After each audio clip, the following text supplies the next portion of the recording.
So, welcome to the Martyrs Podcast. We are the podcast where we talk about books, the ones that leave a mark, start a conversation, and stay with you long after the last page. Guys, we have a great book for you. We're shaking it up from our usual high fantasy kind of series into what I kind of coin as a love story. With space. With space. Definitely a lot of space. Yeah, lots of space. A lot of space.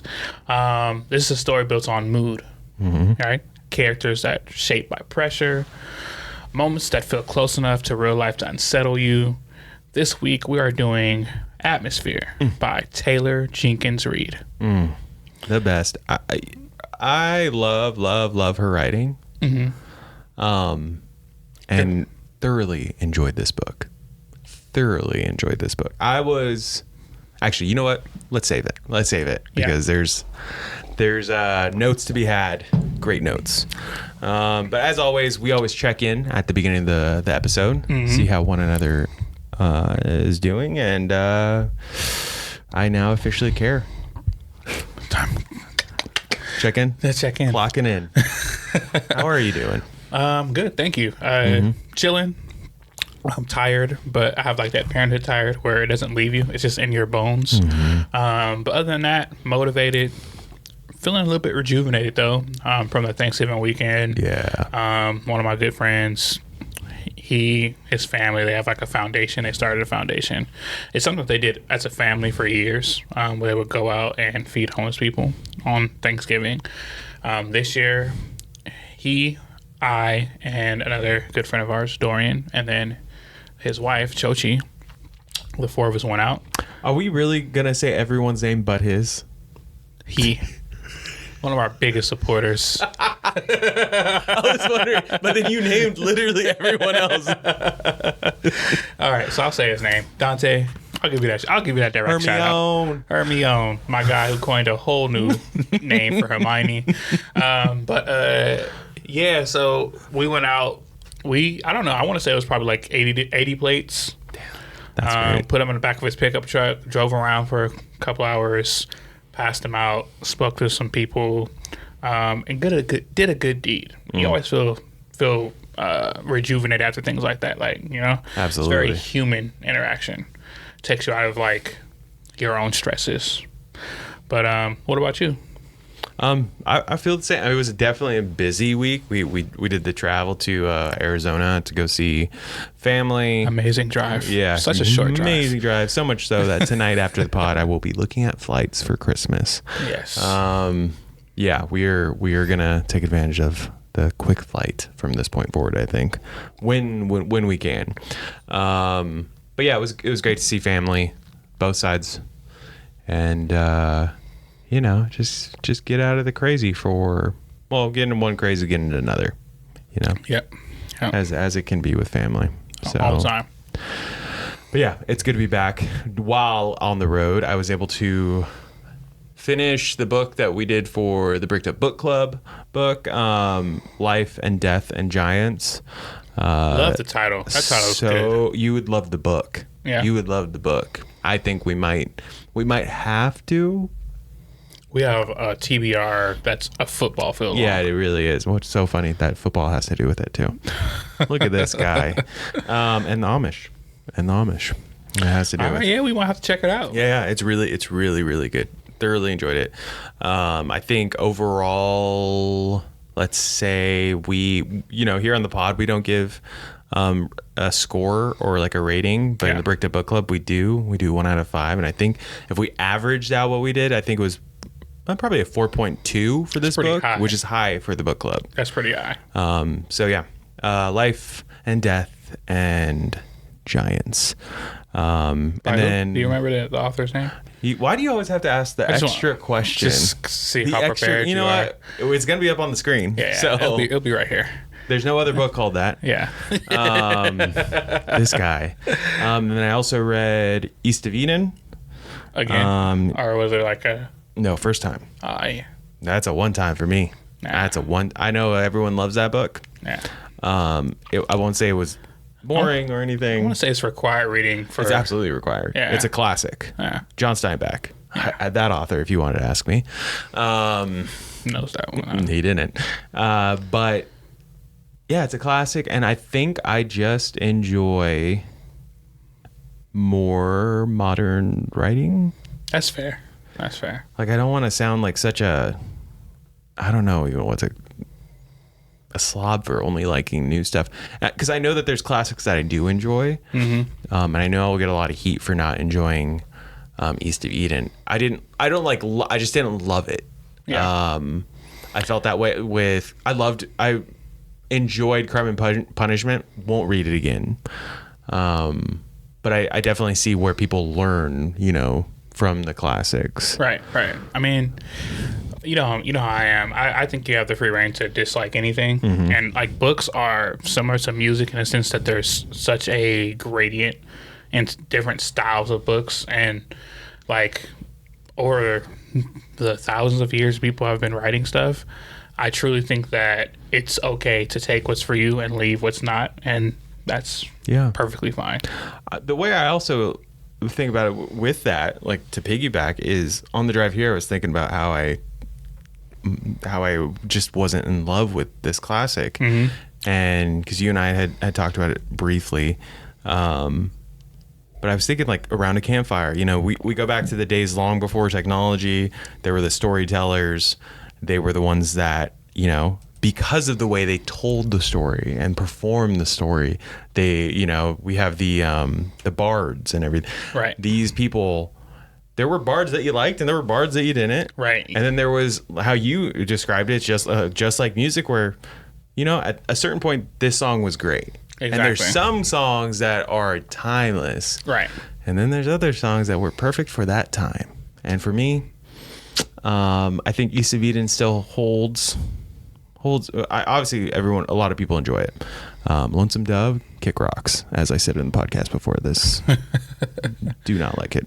But yeah, those were the books I was able to read, and I'm currently reading Beartown by our man Frederick Bachman.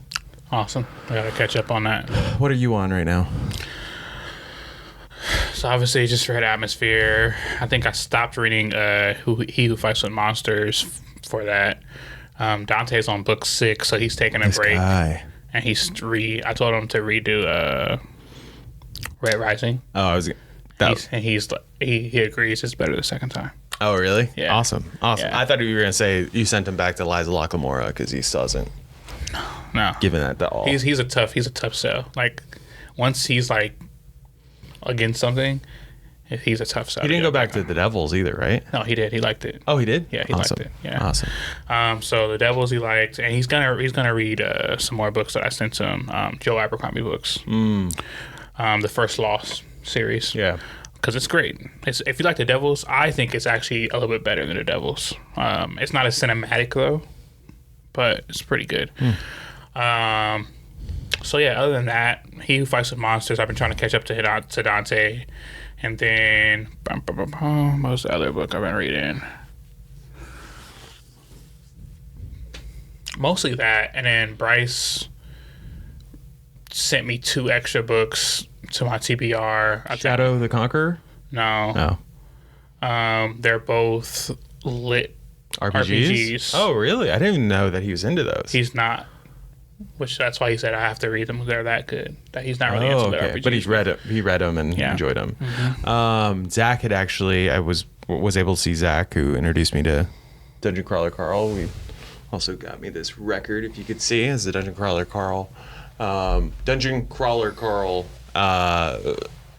I want to say soundtrack or score or whatever, but Matt Dittman goes off on some music in there. Great. But Zach was telling me about another lit RPG, and it is not coming to mind. It isn't. I added it to the TBR, but yeah. At this point, my TBR is crazy long, but I'm at like 50 books for the year, maybe more. I might be underselling myself that 50. Yeah, so I really took my foot off the gas this 58. This guy. Without my rereads. So with my rereads, I'm over 60, but whatever. Yeah, I'm not counting. We can't count the rereads. Can't count rereads. Good. If that's the case, then I'm at 60 because I read fucking. Oh yeah, absolutely. It's a book you read this year. Yeah, I count them. Yeah, no. If it's a reread, I won't. Just like new books, I'm at about 50. So if you had no new books, Yeah. and you were stranded somewhere, and then someone picked you up and said, "How many books did you read this year?" You wouldn't say however many you had on around you. You would say, "Oh, I didn't read this year." Okay, maybe you're Right. right. So moving on. Fuck this guy. But this week, all right, wait. Any other books? No. Fuck that. This week's book, Atmosphere. What brought me to this was, again, a long time, I don't know, listener, Shay, if you're listening, but my older sister, who had recommended My Friends previously by Frederick Bachman. This is her, this is one of her all-time favorite books. She was reading that. She read this. She came to visit a couple months ago, and on the drive back was listening to Atmosphere, and loved it. So I immediately put it on my TBR, and then bought it a couple months ago, and then just let it sit in my library, which usually I don't, but I had a couple credits that I wanted to use. Yeah. And then I had said that this is on my TBR, and you were like, "Oh, I have this book." Yeah. We were going through books that we wanted to go, or we wanted to read, and as soon as I told him Atmosphere, he's like, "I've had that on mine." Yeah, let's do it. So we did it. Now we're here. Yeah. Now we're here. Now we're here. A moment this week where the tone of the room flipped fast. Care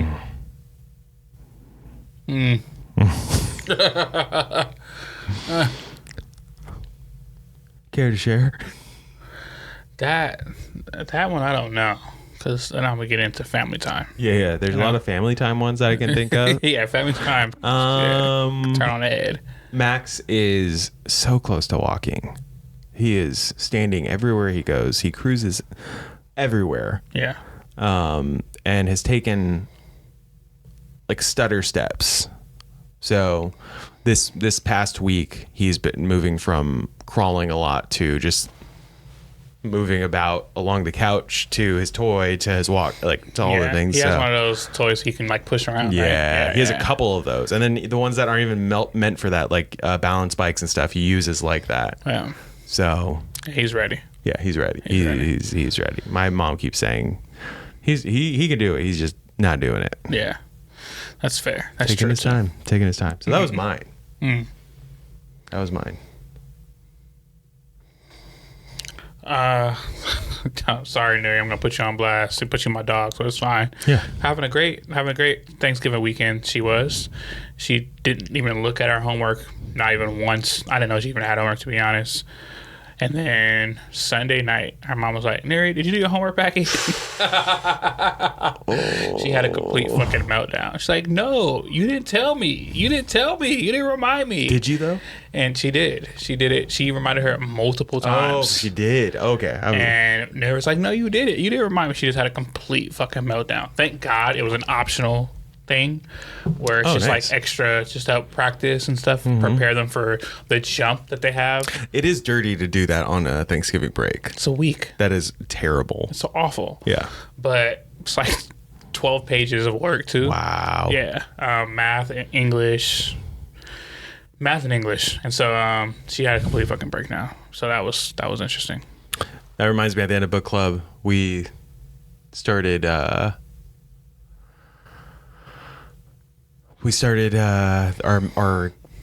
meeting or whatever, and we were about 3/4 of the way through, and I was thinking, man, I wonder what book we're doing next.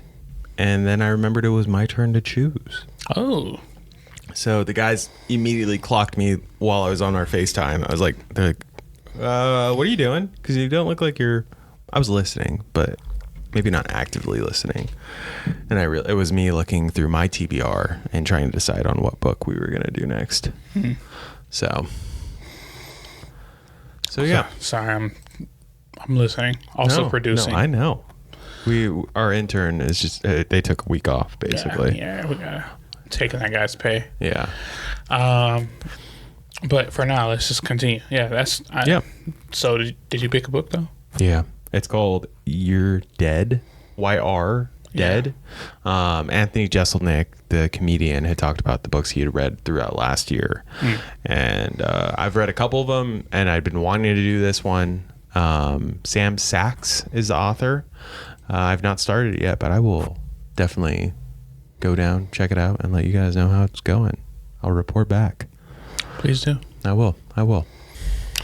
So, yeah, what's next? Let's get into some starter prompts. Okay. What pulled you toward the story before you opened it? You kind of touched on that earlier with your sister. Yeah.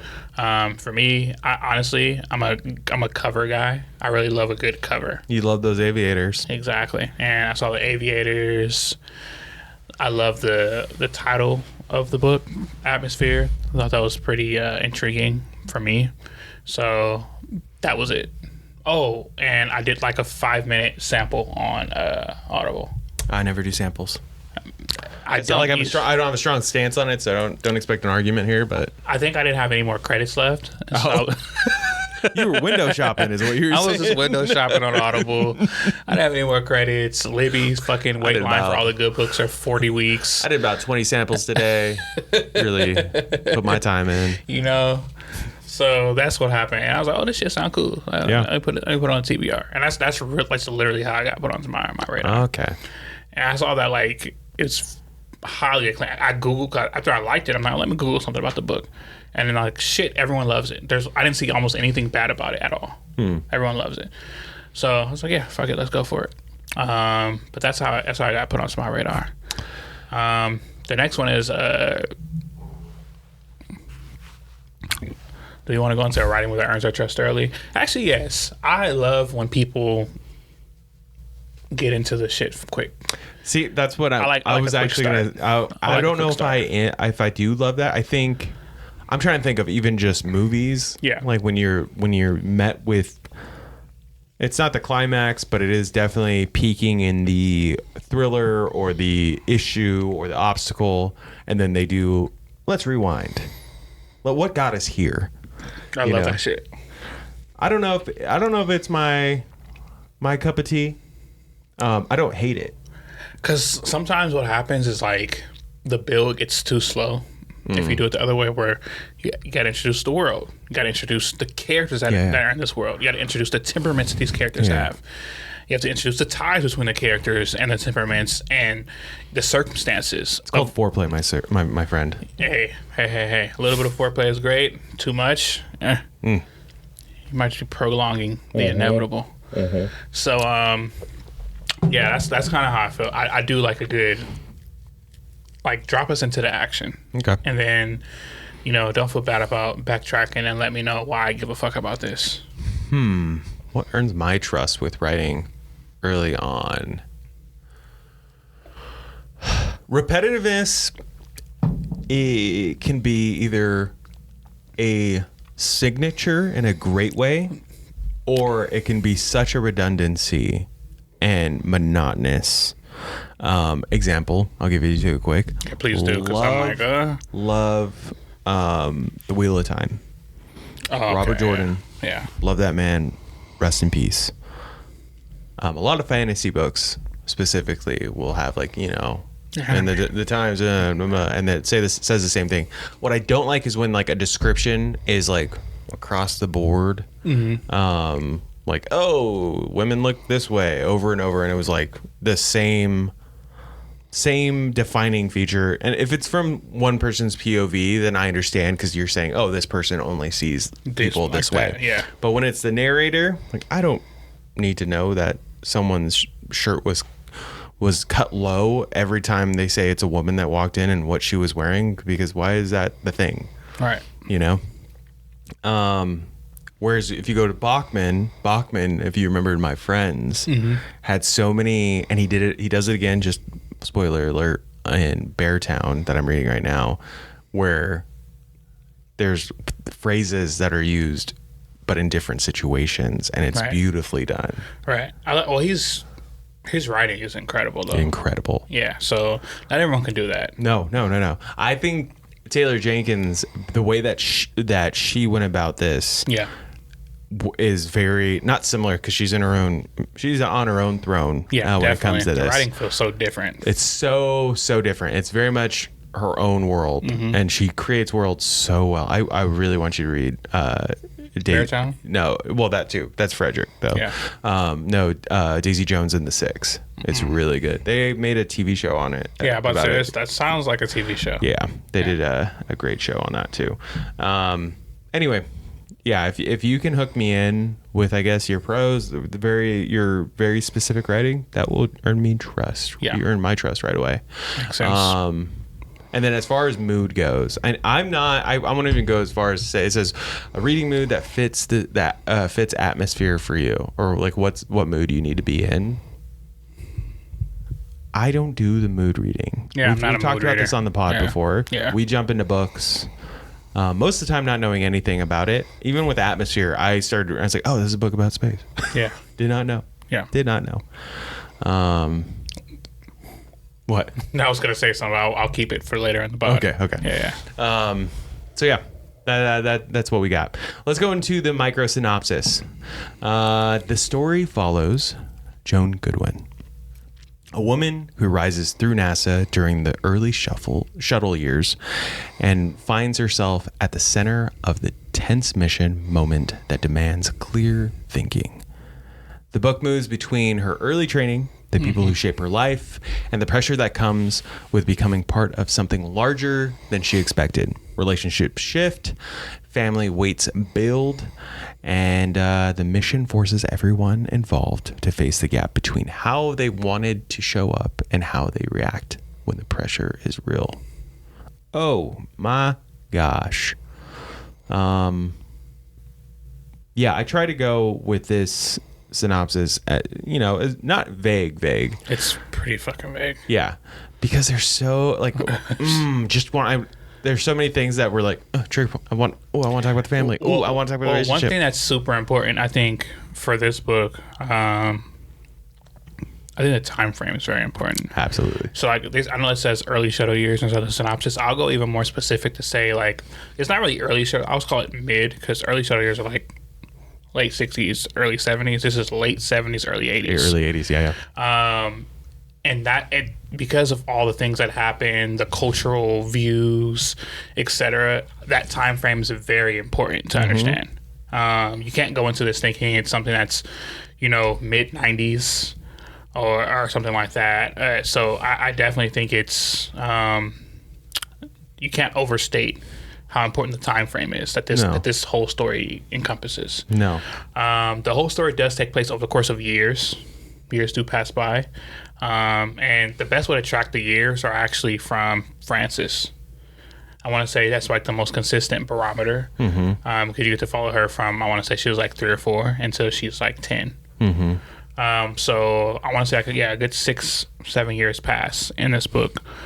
And for me, other people it's probably not that important, but for me, it makes my world feel more complete and real when there's like a tangibleness, like some kind of tangible piece or something. And the time is the tangible piece, right? Like how much time are they spending in friendships, relationships, family, etc. Yeah. One thing I will say is that this book is heavily built upon interpersonal relationships. The reason I call it a love story, it's not just like a love story between people, it's a love story of like the main character, to be honest, the characters and their love for space. Yeah. Right? Etc. It definitely deals with some heavier themes and topics though. Yeah. This is one of those books where, don't expect to just read through it and, not go over things that are going to touch on real life issues, ethics, culture. Yeah. And we'll be the first to say, we are men. We are men. So we'll take the shots on this one. Yeah. This book is highly written from a female perspective. Rightfully so. Rightfully so. Like, we enjoyed it thoroughly for what it's worth. But for all the things that we have to say about this, the book and our discussion, understand that we can only view this from our real life point of view. We come and not represent. but recognize we come from ignorance. Yes. We but know, we with the know, we hopes know, of we don't know, we don't know. Yeah, we don't know what we don't know. Yeah. But we do enjoy reading books like these to both expand our understanding, to give voice to books like these with the perspective that is given. I think that's the point, though. Like, for me, that's the point of reading. When I was younger. Absolutely. So that's why I liked reading. I'm like, I get to visit a new universe every day. I think that's, if you're reading books that are so close to how you think, how you are, what you like, you're missing out. Home. You're never leaving home. Yeah, you're missing out. It's like a social media communication bubble, you know, where you think like everyone loves what I say. It's because everyone's your friends and family, bro. You want to fight prejudice? Travel. Pick up books that that are representing people not like you. Yeah, that challenge what you think. That isn't your voice. Challenge that what you has, know. Yeah, exactly. That doesn't have your opinion. Yeah. And see what they think and how they, obviously don't go so far across. If you know they're wrong, don't go there. Yeah. But yeah, have an open mind. So that's we just wanted to preface. We should have said at the top of the episode, but we did want to preface it with that. Should we get this going then? Let's get it going. Let's get this going. Guys, we already been sipping. Yeah. Cristiano did a great choice today. That was pretty topical. For the Between the Wines segment. It's very topical. So today, guys, we are drinking Felicette. Felicette? Let me see. Oh, it's French. Yeah. So, Felicette. Felicette. Yeah. I added an accent that isn't accurate, but I just said you it. You guys can't see that. I'll put a larger design on there, a sticker. But those are two astronauts. Castronauts. They are cats. But no, I think that obviously when I saw the bottle, I was like, oh, this is perfect. Yeah. This is perfect. Yeah. The duality of the label and the characters. And it tastes pretty damn good. Tastes pretty damn good. Yeah. So let's jump straight into some starter questions real quick. What part of the NASA life from the book would you most avoid? Like, what'd you read about, the lifestyle that you just didn't like?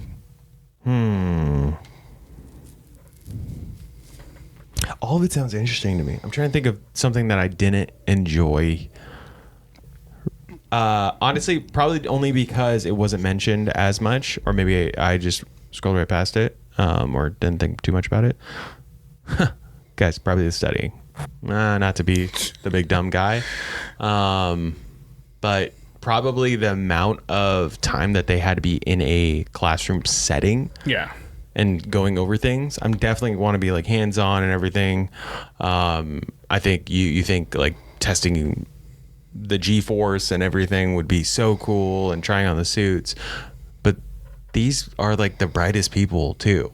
They're not like jocks. Yeah, they're not jocks. They're not working on an oil rig and they come to like save the world. Yeah. They're not Bruce Willis. Yeah.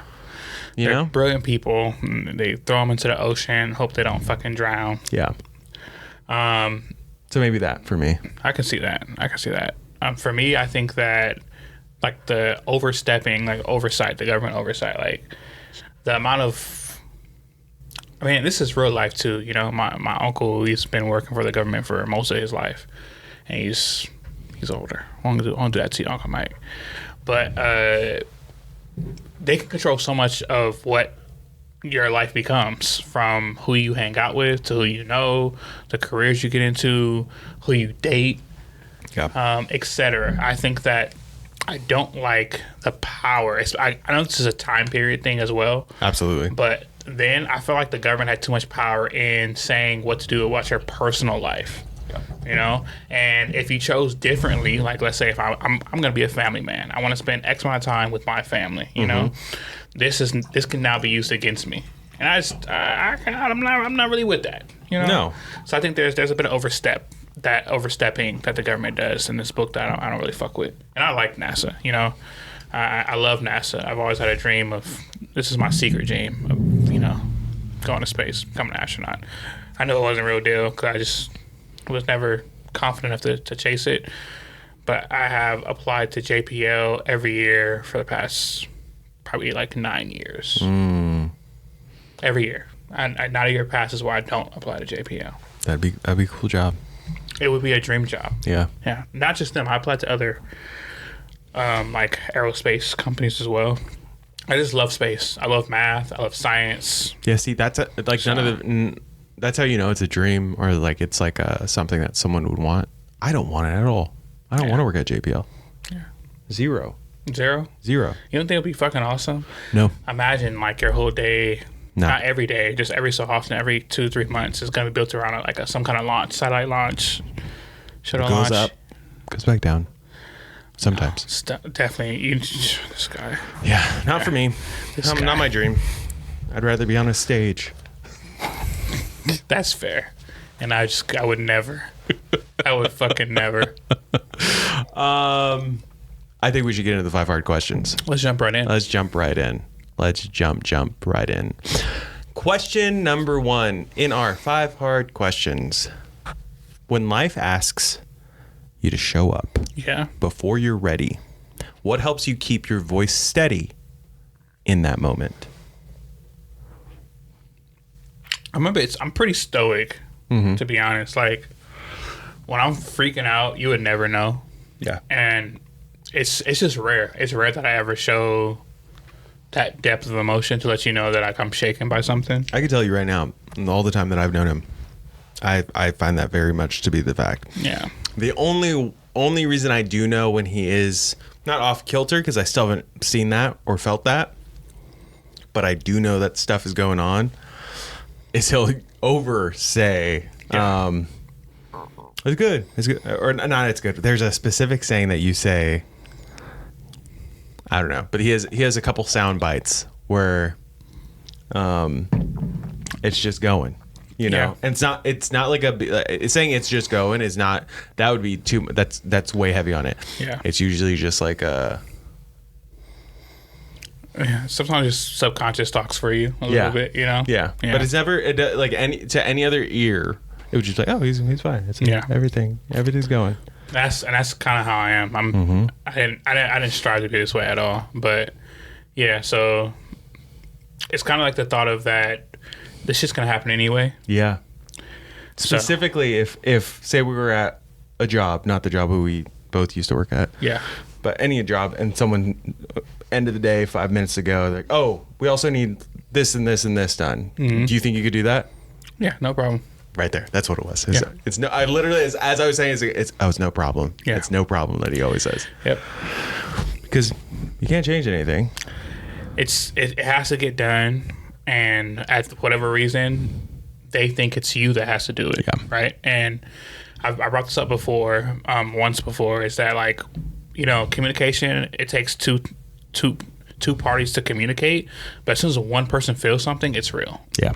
So you kind of, if you're in any kind of long-term relationship, you usually have to respect that, whether it's like an actual interpersonal relationship, job relationship, friendship.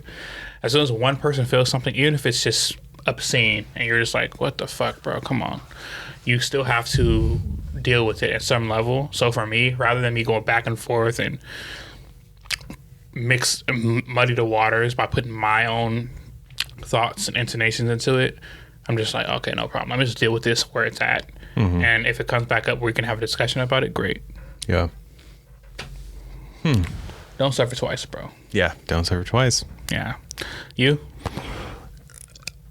Another thing I've mentioned before, I think keeping end goal in all things, whenever choices need to be made, or I think looking big picture is always going to be the the best case. Yeah. Because yes, in that very moment, it's going to feel like your world, your understanding, your expectation specifically has been shattered because now X, Y, and Z need to be done, or, you know, whatever fell through. So yeah, keeping end game in mind. Super important. I think I won't go deep on that because I don't remember the whole story, but there was something you told me about you and Rachel to where you guys like might have like a rift, but you guys have like a mutual agreement to keep things in goal. Yeah, it's always whenever anything comes up, like argument or whatever it may be, a disagreement. Yeah. Instead of going for that instant gratification of like, well, you blah blah blah blah blah blah blah. Right. We try to keep end goal in mind or end game in mind, which is, That's great though. Stay married. A lot of be people good don't do parents. that. Yeah. A lot of people don't do that. That's great. All the above. Yeah. I'll take number 2. Yes, sir. All right. What is a time when you were sure you understood the situation, then realized you were completely off and laughed about it later? I could say where I was at. I don't really mind. It's I've talked about it before. Used to be Mormon. Was on a Mormon mission. I was in a leadership position in El Salvador. Our mission president speaks only Spanish, and I'd been in the mission for a while now, so I knew the language well enough that I could BS my way through if I was maybe perchance not listening or didn't study whatever we were talking about. Right. And I remember going there maybe with arrogance of like, oh, I'm a leader, blah, blah, blah. We're sitting at this table, we're having a great lunch. And I'd caught the tail end of what the president was saying. And he turned to me and asked me, like, oh, what do you think about this? I said, okay, I got this. And I think I went on for a good 2 or 3 minutes. Like, oh, I think of this and this. And if you apply this to this, and, I'll reference this scripture and I'll say this and that. And it reminds me of the story, really, of the blah, blah, blah. And literally, for listeners, for viewers that have seen Billy Madison, where after giving the same thing happened, basically. Yeah. The moderator turns to him and says, all of us are dumber for what you just said. May God have mercy on your soul. My mission president turned to me and was just like, no, that's not what we were talking. That's not what he didn't say that's not what we were talking about. He's like, no, I don't see eye to eye on that. And then moved. And everyone's face looked at me and was like, because they knew. That's hilarious. They knew. So yeah, when I was creating the questions, I was like, oh, there is that one. There is that one. Did you learn Spanish before you went, or was it mostly like on the run? They say you're gonna learn. It's been a while, guys, but I think I was either there's a training center. There's multiple training centers, with main ones in Utah. You go there for, it's either 6 or 9 weeks. And you have someone teaching you in a class daily, hours upon hours, but you're learning both how to teach and then also language study like crazy. So you learn to a certain degree, and then you get out there and then you realize everything you learned is either foundational or didn't translate. Yeah. Pun intended. They teach you guys like that's how the military does it. Basically, yeah. That's how the military does it. They'll do like 6 weeks. You learn all of your lessons about how you're gonna say things and how you think, and you have by the end of it, you have like your star Spanish speaker or whatever language you're learning.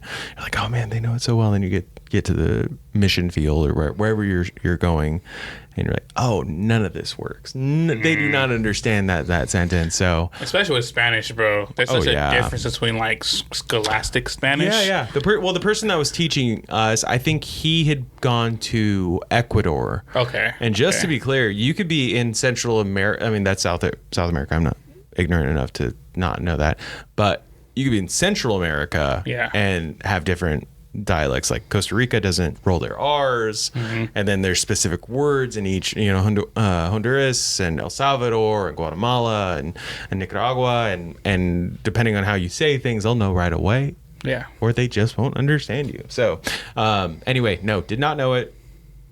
Still didn't know it after those 6 to 9 weeks, even though I thought I did.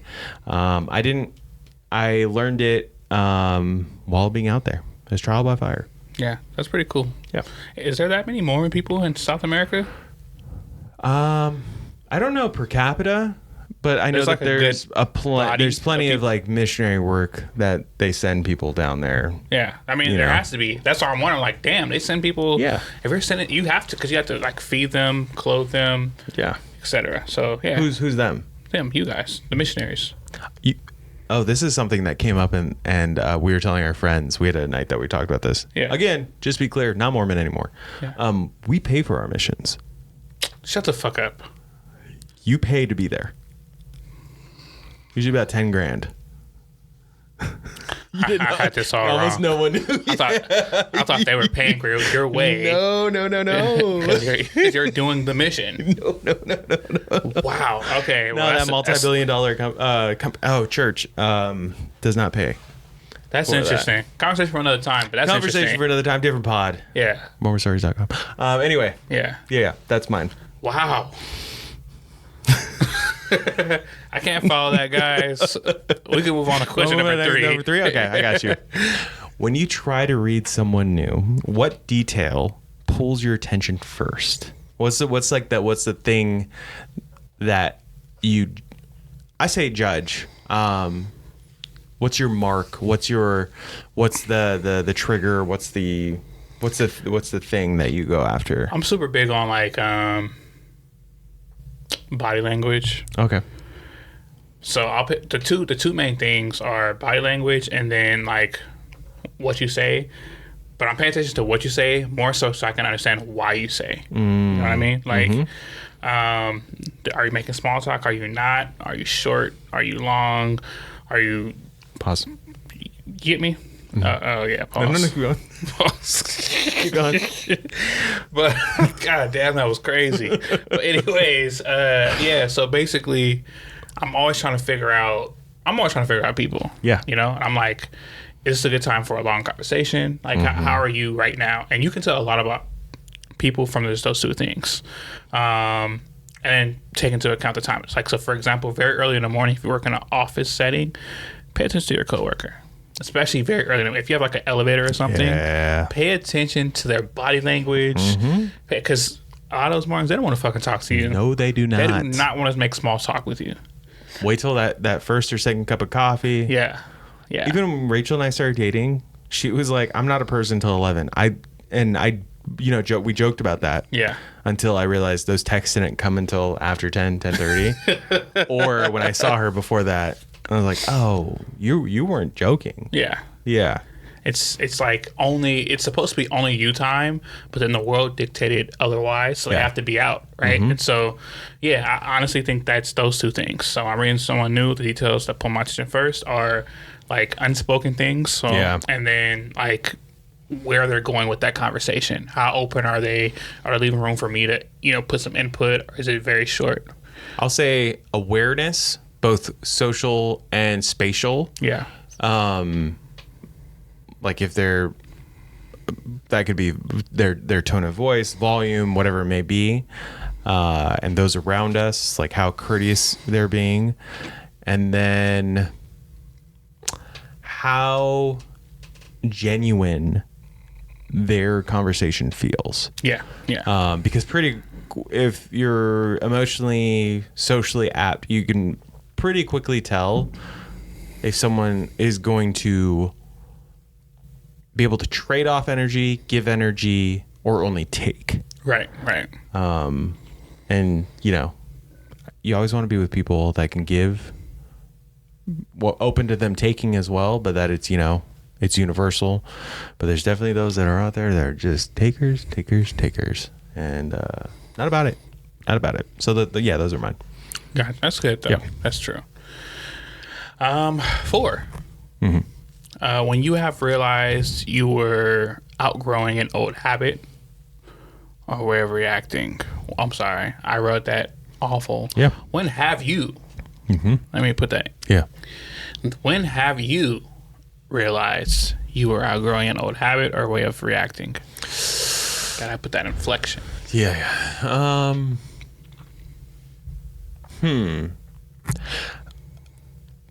I'll tell you one. Yeah. I'll be real.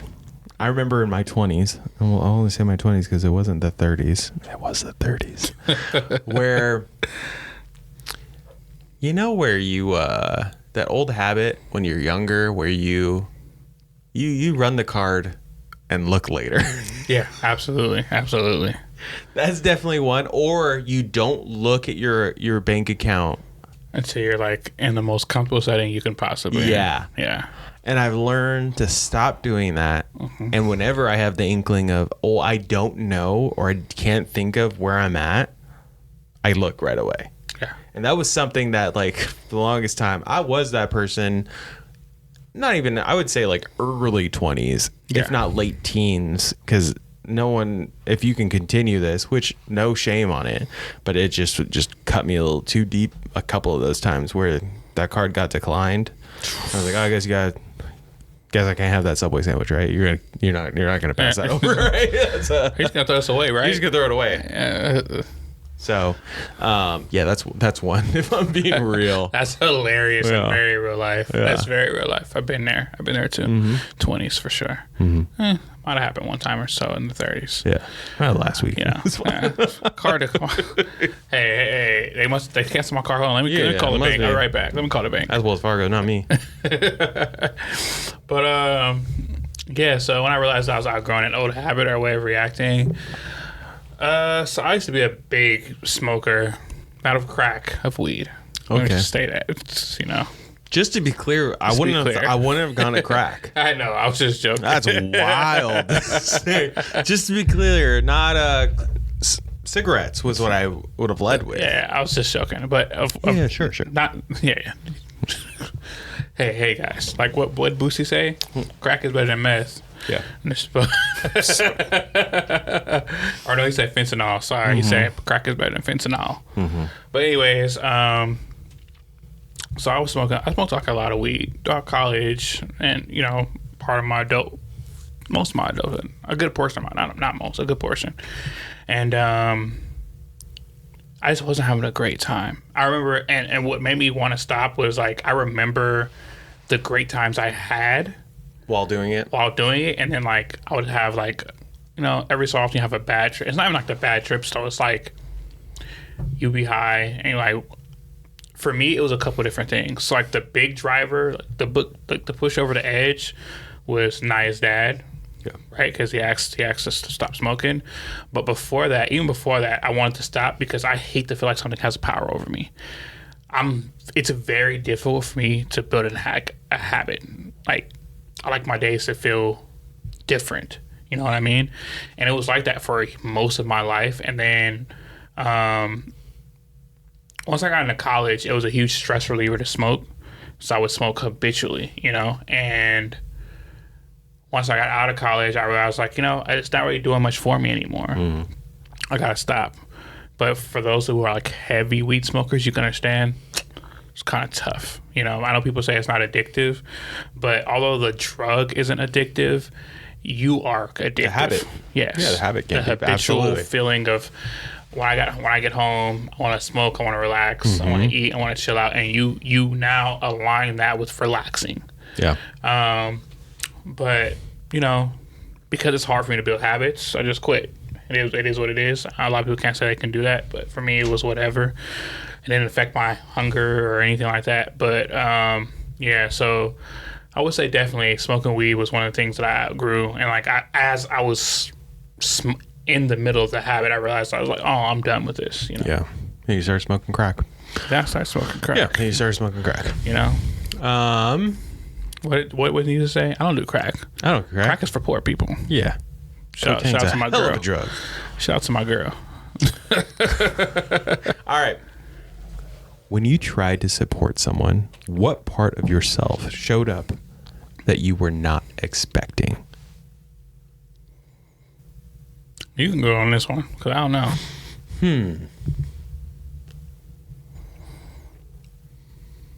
You know what? I don't know if this answers the question. I'll just talk from my experience. Yeah. I was raised by a man that every Saturday we were loading someone's car or moving truck.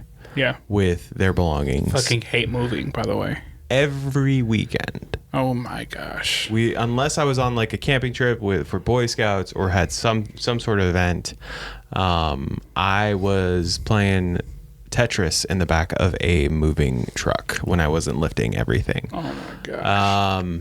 So my dad is very much so service oriented. So I spent all my life doing that. So if ever anyone needs help moving, I will be the guy. Well, I'll lift all the stuff, but I also, you ask Rach, you ask anyone, I know how to load a truck so that every space is used and nothing's getting damaged. It's just how it happened. You know, at a certain level, it's a skill. It's absolutely a skill. I ended up in high school, funny enough, my buddy and I, his older brother had started like a moving company with his friends. And then so we took it over. And so it just continued. And now the reason I bring that up is when things happen, whether it be moving or something like, you know, any type of act, it is something that like I didn't expect to be part of me growing up. Yeah. Just because I hated the fact that he woke me up on weekends to go do that. Mm-hmm. Oh, I could not stand it. That's someone's version of hell. Yeah. That's someone's version of hell. It was mine. It was mine. But now it is in my DNA. Yeah. Absolutely. Where it's just someone says they're doing something, painting their place or whatever it may be, you grab a brush and you go. Yeah. And it gets done. Gotta thank you and Rachel for that. Oh, Brian Lynn came through too. Yeah. We are moving. We are helping Naya's mom move this weekend, by the way.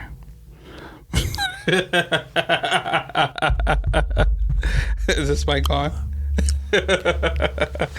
But yeah, so now that you bring that up, let me see. Try to support someone that what part of your stuff showed up that you were not expecting. I'm big on helping people. Yeah, you are. I'm big on helping people. Absolutely. So to be honest, that I'm not expecting is the part that I'm having difficulty with here in this question, because if I choose to help you, I expect to be patient. I expect to give it 100%. I thought you were about to say, I expect to be paid. It's like, oh, bro, that's not helping. Yeah, so I do expect to be patient. I do expect to be like, to give it 100% as if it's like my mission, you know what I mean? Otherwise, I'm going to say no. Yeah. I agree. You know? I agree. I guess like appreciation, although you're working to help someone else, there's like a level of appreciation that you have, like, you know, just willing it down to like something recent, like me going to feeding to homeless people and they were saying thank you to me and I found myself saying thank you to them. Yeah, for the opportunity. Right? Exactly, because it does something for you too. I don't know if that's paid attention to enough, you know, where, yeah, you might be helping someone. Sometimes you have to go out of your way. It might be a stressful situation to do it, but while you're doing it, it makes you feel so good that if you were not doing that, you would have missed out on all that, you know? The rewarding feeling, the feeling of being bigger than, and I definitely think that that's probably one thing. You don't really expect that. At least for me, I didn't. Like the gratitude that I got from helping other people. Yeah. I love that. Because, yeah, the exchange is very... It's not what you did it for. Yeah. But it is beautiful when it comes through. And it's the... When you were saying it earlier at the top of the episode, it reminded me of... You go to a casino... And I've always told my friends, like, I mean, I'll go and it'll be fun or whatever. A lot of them have, like, and I've come to do this. Taylor, friend of the pod, who's been a guest, he says, like, oh, if I'm going to use X amount of money, I'm paying, I know I'm going to use it. It's gone already. It's me paying for the experience of having that time. And I was like, oh, that's the best way to do it. Because in the past, I've always said that money's gone. Yeah. Which is part of it. But if he's thinking of it as, like, and we could say justifying saying that it's paid for the service of having the fun and all that, completely cool. But I've always said, like, you win money, you still leave thinking, I could have won more. But then you go and you lose money and you're like, that I could have had that money still. Right. So for me with gambling, I'm always like at a loss. Yeah. Whereas you leave doing an act of service. And you went in there... It's a net gain. Exactly. Not expecting anything in return. If anything, just giving. And you get flooded with, you know, the feel goods. Yeah. Because, you know, at the end of the day, we are animals. Yeah. You know? And I think at some point in history, probably a long time ago now. That was how we developed our bonds, right? So we're very tribal in that. Like, you scrub my back, I scrub yours. You know, hypothetically speaking. Yeah. So I think that we still can tap into that. Yeah, we can still tap into that. Absolutely. Right? Like, it costs nothing to be a good person, and it's good for you. Mm-hmm. You know, so. Yeah. Alrighty. That is the 5 hard questions. Let's get into the freaking meat of this book. Let's do it. Let's do it. Because first, I want to ask, just real quick, favorite character. Ooh. Who's your favorite character? Maybe Mrs. Split. I think it's Vanessa, and this might be a wild card for it, but Hank was my other one. Hank was cool. With a third of Griff. I fuck with Griff. Yeah. I like Lydia. What? Says no one. I like Lydia.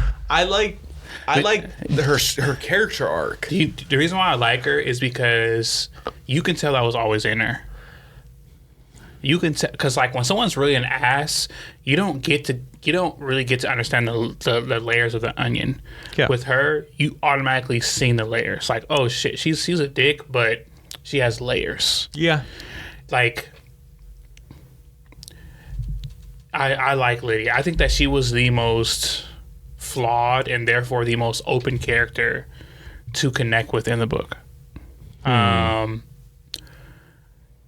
You know, some of the characters, all these characters are brilliant. They're extremely smart. Most of these characters are extremely smart, right? Yeah. So to find a flaw in their lives is like, wow, right? And so it might be written as like a big deal, a small deal, whatever. But for Lydia, she was written as imperfect throughout the book. Mm-hmm. She's smart, she's pretty, but she's like, you fucking hate to be around her. Yeah, absolutely. She doesn't really have any close friends. Mm-hmm. And then when she does get one, it's awkward for everyone, you know, her included. But you can tell she has the makings of someone who wants to be better and be bigger. Like she doesn't want to be the best just to be the best. She wants to be the best because she wants other people to know that she would give anything to be the best, even her own life. Yeah. And I think that I peeped that early on. And so as you get through the book and you read more and find out more about her character, it fulfills that. I think that she's by far my favorite character in the book. You won me over 0. It's okay, you know. But I do get a little bit older, sir. But I do appreciate what you say, because I do see the potential that was in her, and for what she became and what she does without spoiling anything. Yeah, absolutely. There's agree. There's not like you're not making millions of dollars as an astronaut. No, and that's just a brief part of your career as an astronaut. Like most of it, you're doing research and different things, right? So I think that to even want to, she just wanted to be inspirational. She thought she had all the makings of an inspirational person, and she couldn't figure out why people couldn't vibe with her and couldn't click with her. And eventually she realized that she was abrasive, but she's like, fuck, this is my superpower. I am who I am. Yeah. And I get her. Like, out of everyone in the book, the reason why I like her character is that I think she has the most understandable character. Like, for her flaws, for her positives, they're all so human that they're edible.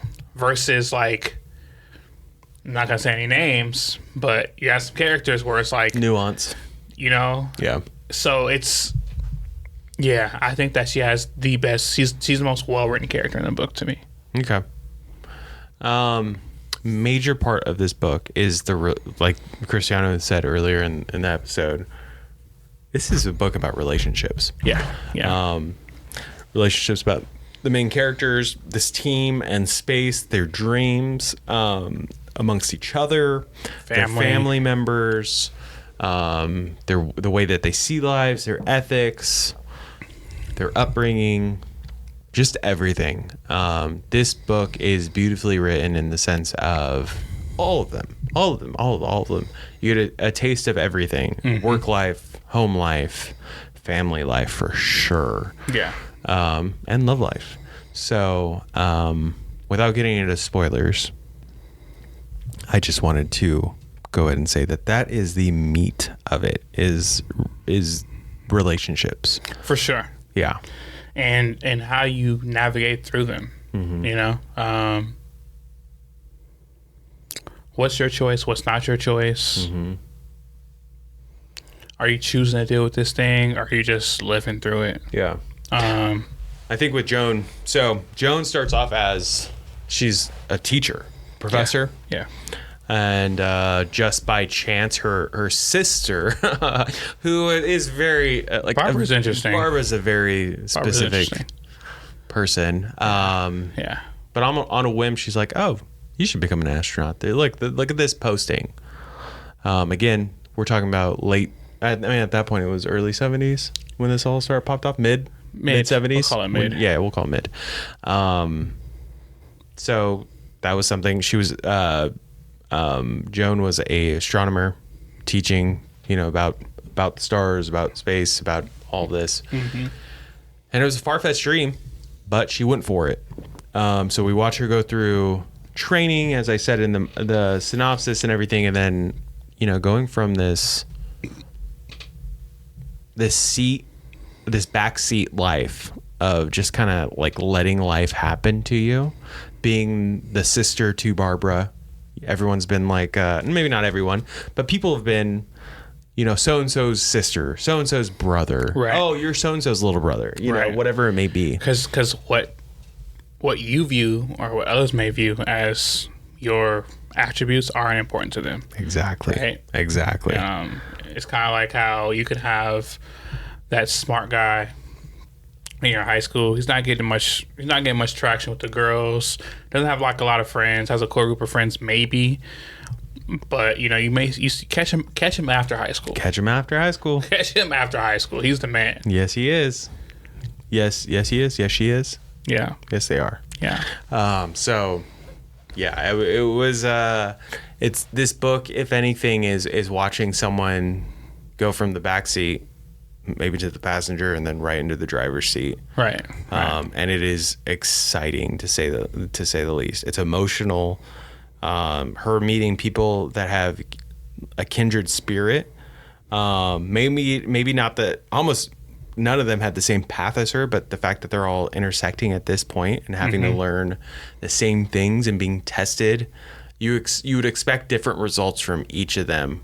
And they're all, I'm not gonna say vastly different characters, but pretty different. They're pretty different. Yeah. And how they talk, how they deal with various life situations.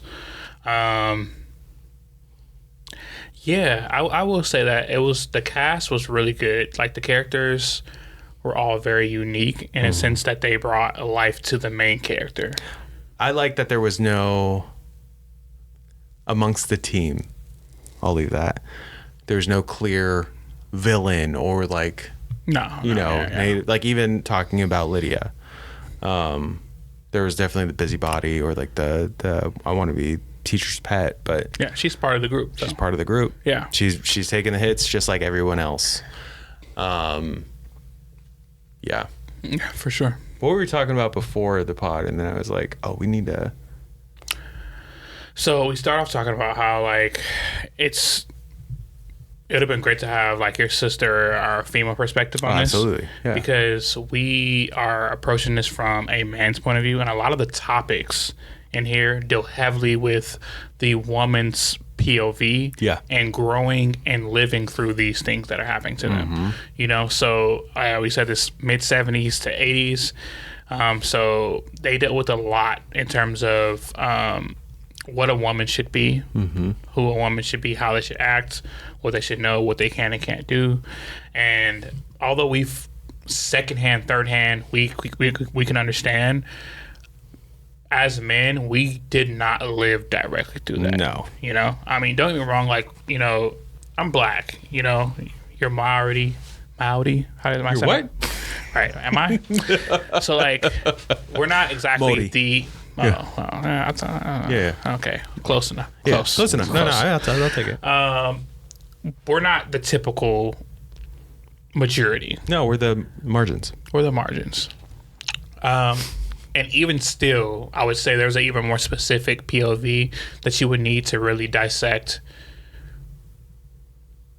the topics and themes that permeate this book. And I find myself multiple times while reading the book, I was like, I get it, but I understand. I will never understand it from, you know, from their point of view. It's just impossible because I just don't know what I don't know. You brought up that great point of like, as men, for the most part, yeah, we're not really living to compare, if that makes sense.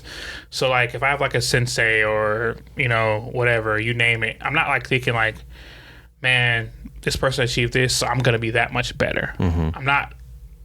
He's not my barometer. I just say I'm gonna be the best, and I try to be the best, and whether or not I make it to be the best, someone would have heard, whether it's a close friend, family, friend, whatever, lover, whatever, I'm working to be, I want to be the best, and it could be anything, or I'm going to be the best, and we tell ourselves this, we live with this. It has less to do so with like compare and contrast. And the story I was telling you earlier was I had a friend in 6th grade. Her name was, and at a young age, we kind of knew that, you know, she liked women, she liked girls. This was one of my best friends. She probably was my best friend in 6th grade. And she was the best basketball player at our school. She was, because, you know, like the athleticism between boys and girls in 6th grade is not that crazy. No. But you're just now starting to get really athletic, right? She was still kicking ass. She was the best basketball player at our school. And so she was the homie. We played basketball a lot, you know, talk about a lot of stuff all the time. And I remember having a conversation with her, and she would always talk about how she hated playing like girls teams and stuff like that. And I would tell her like, bro, like, you know, if you're always comparing yourself to dudes, you're never going to be satisfied. And we ended up having a very memorable conversation about, which in that conversation, I was telling her kind of what I said earlier, where like, I was like, man, I never compare myself to nobody. You know, like I just say I'm going to do it, I'm going to do it. And if I suck, okay. If I'm great, okay. And I just got to live with it. And it was memorable for that same reason that before that, I didn't know that people lived their lives comparing themselves every step of the way to someone else. And just taking it back to the book, that's such like a man's point of view, right? Yeah. Like, I'm not even caring to think about someone else's POV in this. I'm just living life. I'm just, so I think that while reading the book, that's probably what hit me the most, like multiple times throughout the book, was I was like, damn, I didn't think about this. This is not something, this was not in my wheelhouse. It would have been great to break this down with someone who has first person gone through that, gone through these, had Absolutely. these experiences, had these thoughts, or, you know, has some degree of closeness to it than me, because I can only view it from a second, third hand, empathetic point of view. Yeah. I think for me,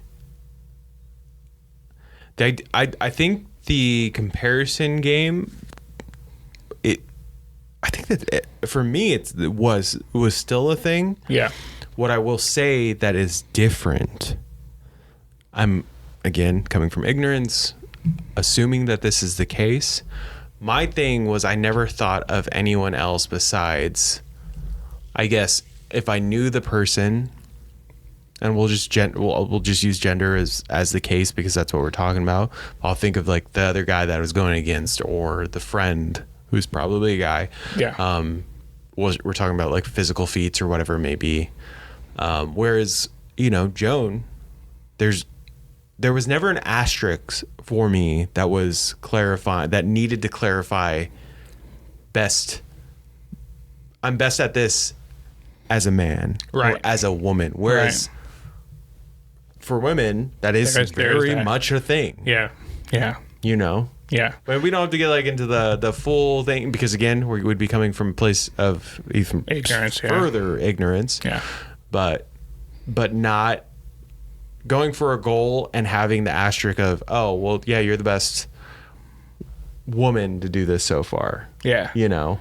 And even still, like, imagine being the best woman to do something so far. You have the weight of setting the tone for every woman that came after you. Like, we don't live with that. Like, that's not like a reality for us. It's interesting. At least for me, it's interesting. I'm sure for you as well. Where it's like, it's crazy that there's a whole group of us, you know, because we're all humans at the end of the day, that do that. Where every step of the way, no matter how high the mountain that they're climbing, there is a comparison or a barometer that they're kind of grading themselves against, right? Which is crazy because, I mean, even still today, women have climbed the highest heights. Yeah. Right. You know, and that can be literally or not. Women climbing Mount Everest. We're probably at an all-time high for women CEOs. We could say in business and STEM and whatever it may be. Yeah, and academics, women have they by far are their most educated group, and you know, so it's like, but to this day, you know that there's dudes that are saying, I could score a couple points on Serena. You know that there's guys that could be like, that's facts. I could take Caitlyn in a game of 1-on-1 though. Right. Like she's good. She's good. Like, yeah, that's true. That's true. Yeah. But I mean, it's interesting. That's nuts. Just to be clear, that is nuts. But it's nuts. But like, I do think it's interesting that people do that. Yeah. That's crazy. Yeah. That is absolutely crazy. That's kind of crazy. So yeah. To me, this is an equivalent, and I promise. I give the example of both Caitlyn, Serena. You could talk. I mean, I'm trying to think of other, but it's like dudes when they talk about, and this isn't me. I love men, I love women, I love everyone. So this isn't me just like shitting on men, but the fact that whole thing was going on about like, you know, how many men versus a gorilla is just nuts to me. It's crazy. It just shows us how far we haven't come. Yeah.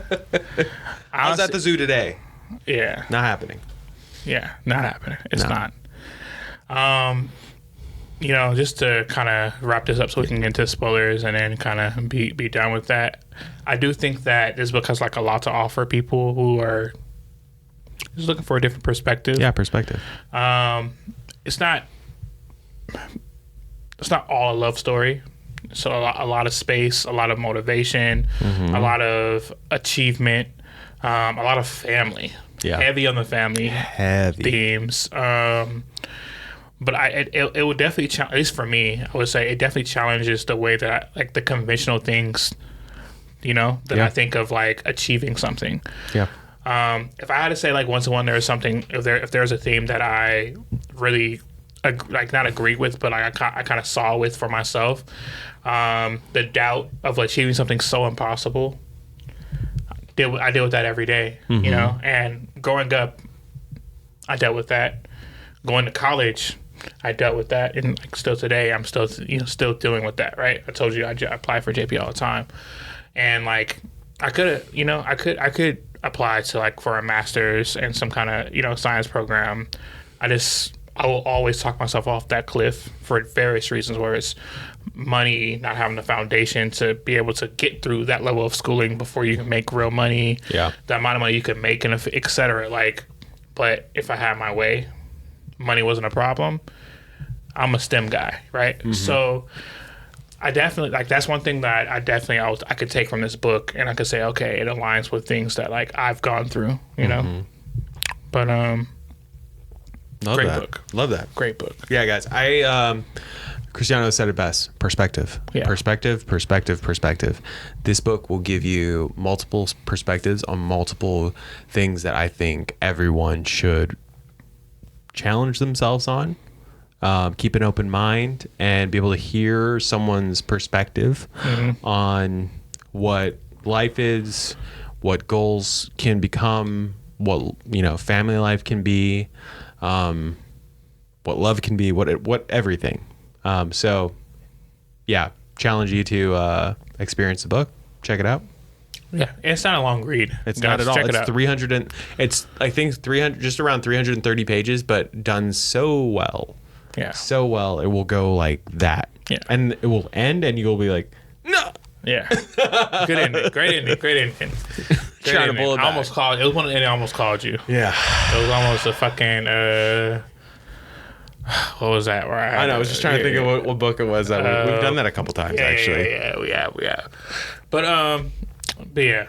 With that being said, check out the book, guys. Awesome book, Atmosphere, Taylor Jenkins Reid.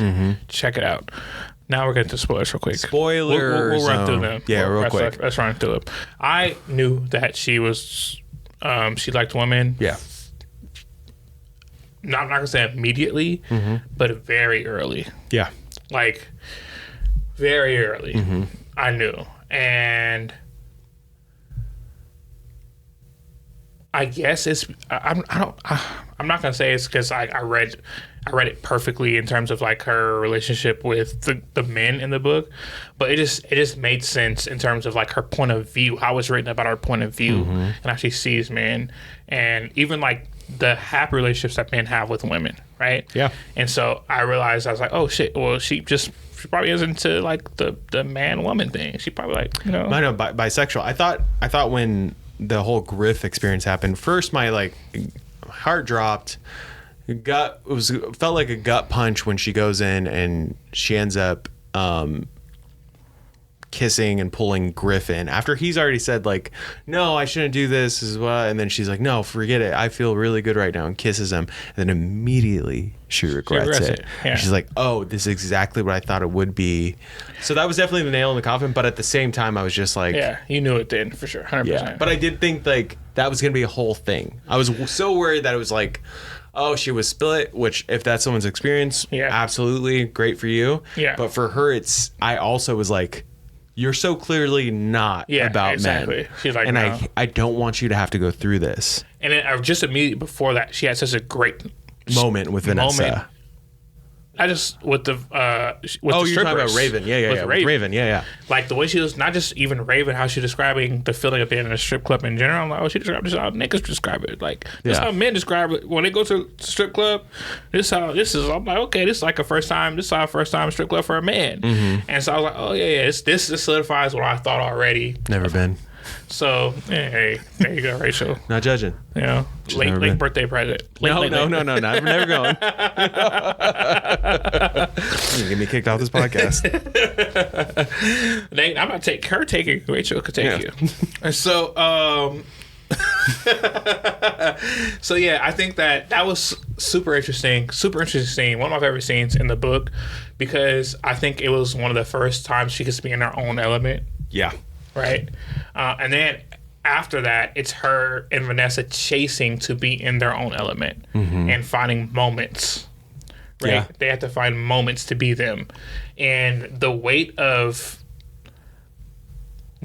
Taylor did such a great job of writing that, because although I could never experience it and never understand it completely, I can empathize with the weight of wanting a moment, and just not just wanting a moment. Why does it have to be a moment? Like, you know what I mean? Like, I just want to be. Why can't I be me? In general. And I remember, that. Like, when I was young, I was like, just wait 10 years. Yeah. Give it a decade, and that shit's mainlined. Yeah. It's mainstream. You know? Yeah. Crazy scene when they try to break up because NASA finds out, right? Because of Jack. Love that scene. Yeah. Well, it was never confirmed, but probably. Yeah. Absolutely. And so it's interesting. I was so worried. And then the fact that she made that call, I was like, oh, there we go. Yeah. Or she called her from the payphone. Yeah, payphone. Yeah. That's the whole thing. Again, in the 80s, using a payphone, so there's no text, because there's so many things within this story.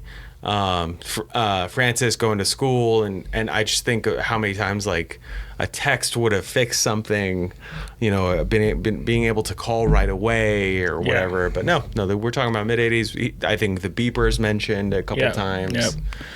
They went there's times when they had to go time without talking to each other or spending time with each other. It's interesting. It's interesting. And it's like them just having to like hide who they were and the weight off of Joan's chest when she realized, is it Donna? When Donna knew. She's like, oh shit, Donna's probably always known. So I love that part. Love it. I love that, and I loved when Griff said what he said. Yeah. Which was like, just watch your back. Yeah. I support he knew you as well. Yeah, he knew as well. The fact that early. he loved Joan so much so that even if his happy wasn't her happy, he still wanted her to have hers and to protect it. He told her, he was like, if you ever need anything, if you ever need someone to go to bat for you, call me. I got you. I got you. That's how that team was. And then he fucking dies. Yeah, dies. That's why I said was. He dies. He actually dies early on in the book. Just about all of them, except Lydia. And he flashed back. They all, not all. So he except dies. Lydia and Lydia dies. Oh no, Lydia. No. Lydia and Vanessa. And Vanessa. That's what I'm saying. Yeah. She got close though. Yeah, she got close. But Griff and Hank, goners. That's fucked up. Yeah. And then let's just say one other person died too. The villain. Oh well, who I wish would have been Barbara. No. What do you mean no? No. Yeah. Yes. So look. Yeah. You need a Barbara. I don't want a Barbara. You need a Barbara. You can have a Barbara because that's real life. It's absolutely real life. Not a lot. Some people live life and they feel like they're the only real player. Everybody else is NPCs. Yeah, NPCs. The idea of the word NPC. I remember that's such like a. On this podcast, we're alpha males, guys. Everyone else is an NPC. That is such like thinking anyone is less than you. Yeah. Go fuck yourself. Oh, they're there for your comfortability. Yeah, right? Or for your story. I get the whole like main story, like main character idea. But hers came from a place of, I'm not gonna say mutual jealousy, but the same way that Joan was a little bit jealous, or like I don't know if that's the right word for it, but like the attention that Barbara got when they were younger. Mm-hmm. And the attention that she didn't get because her main features was how smart she were, right? Yeah. She was. It's really juxtaposed with how Barbara felt about her because she's like, you were just so brilliant. Everyone always knew you were going to be anything and everything, right? Yeah. And so for her, she's like, I'm just living up to what people thought about me. I'm going to be some house mom.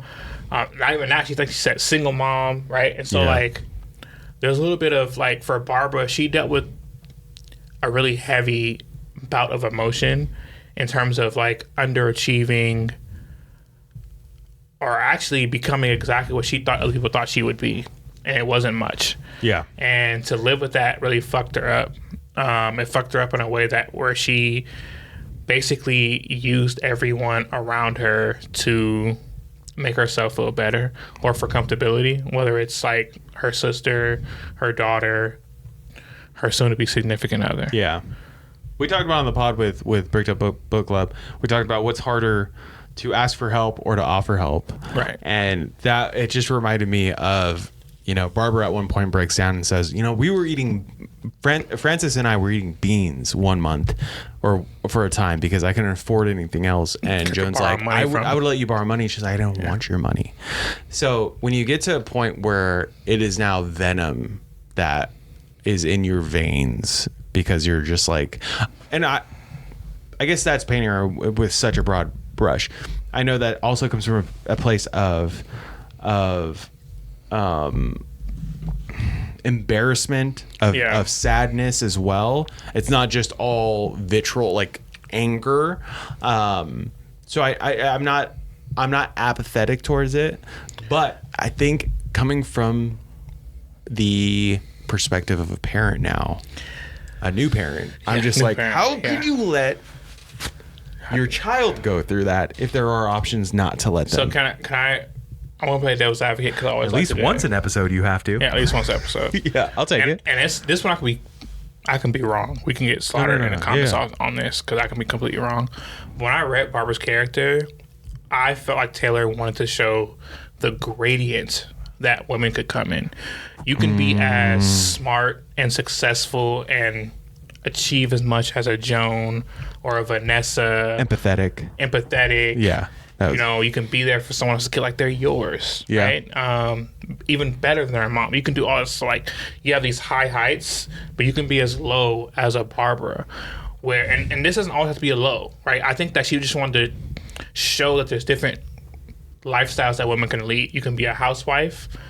You can be arm candy. You can be the pretty girl. You can be the smart girl. Like, and so when I read Barbara, that's kind of what I got out of her character.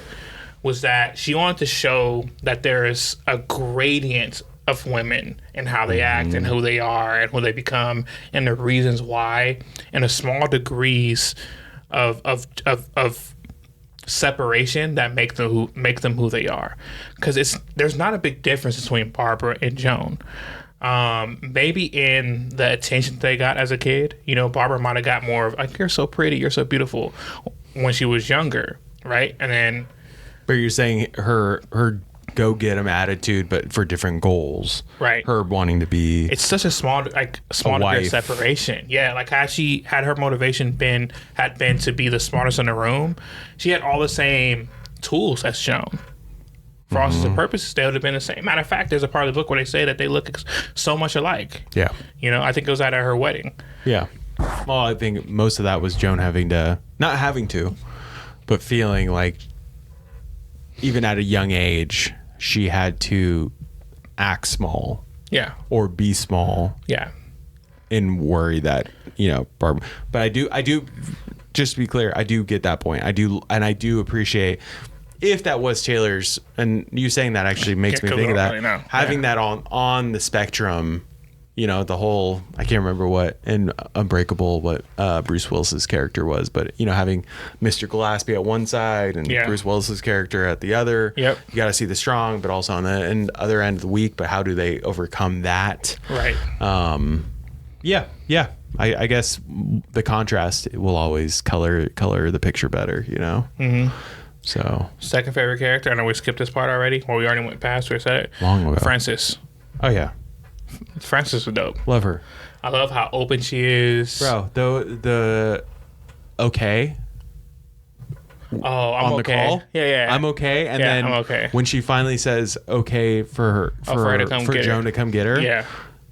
I could tell you where I was at in the zoo when listening to that the audiobook, because that broke. I kissed Max about 100 times right there, just because I was like, oh, never, kiddo. That's tough, man. That's tough. I won't lie. That's tough. Mm-hmm. That's tough. And it's great that, I know it's fictional or whatever, but it's great that she had a relationship with her aunt that basically, you know, saved her in a way, right? Because she's smart. She wants to achieve so much. Her biggest complication, like the anger that she has, is all based in her just wanting to be loved, right? And someone to show her that. Yeah. So of course she's mad at Daniel. I think that's his name. Because where the fuck did you get off showing him all this love and all this attention, and all I get is beans and the Snickle Fritz. Beans, Snickle Fritz, and a boarding school. Oh yeah. So yeah, and I can't remember the line. I was going to look it up, but just for time's sake, the fact that she said, Jones tells Frances, although I didn't birth you, you're still mine. Been mine this whole time. I was just like, ugh. And again, there it is. Amazing. Amazing. Last spoiler, Vanessa makes it back. And that's where the book ends. That was a close one. That's where the book ends. Yeah. You didn't think it was going to happen. She goes radio silent. Yeah, radio silent. Because of the ionization when you're going through the atmosphere. Whatever, JPL. Hey. Anyways, so guys, read this fucking book. It's good. Read this book. It's good. It's. You had me worried because I had already finished it, and then yesterday he told me, or maybe a couple days ago, he was just like, "I'm not gonna lie. I don't know. I don't know about this. Is it whatever?" Because I still feel a way about like them making such a simple mistake. Oh no, not even that. You said it before that. We were like, we'll see about this book. But there's that too. I do agree with that. Yeah, guys, that was a good spoiler. Just to be clear, really quick. Shut the hatch. Shut the fucking hatch. Shut the hatch. If you guys are so smart, you guys never make mistakes. You always cover all your bases. But that's not where the thing came in. No, but it would have saved all their lives. It would have saved at least Griff, I think. It would have saved. It would have saved everyone. Because that was part of it, but there's also Them get hit with like shrapnel and other shit. But some of it went through the shuttle itself too. Yes. So there was that, but Griff definitely would have. And Griff was the one like, let's leave it open. I'm still mad about that. Yeah. But anyways, that's the end of the book. Yeah. Anyway, guys, check out the book. Check it out. Check it out. Check it out. Check it out. Check it out right away.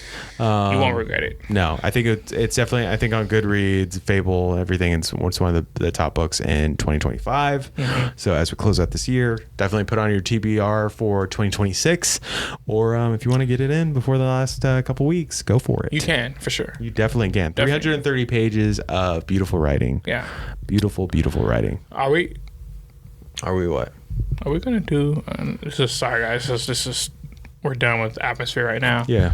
Are we gonna do another Red Rising this year or what? We could.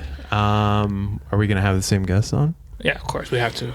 Well, if that's said, I know that Taylor's going to Hawaii. I think in 2 weeks. Aloha. Yeah, Aloha. Yeah. So if we did do that, we might have to do that like next week.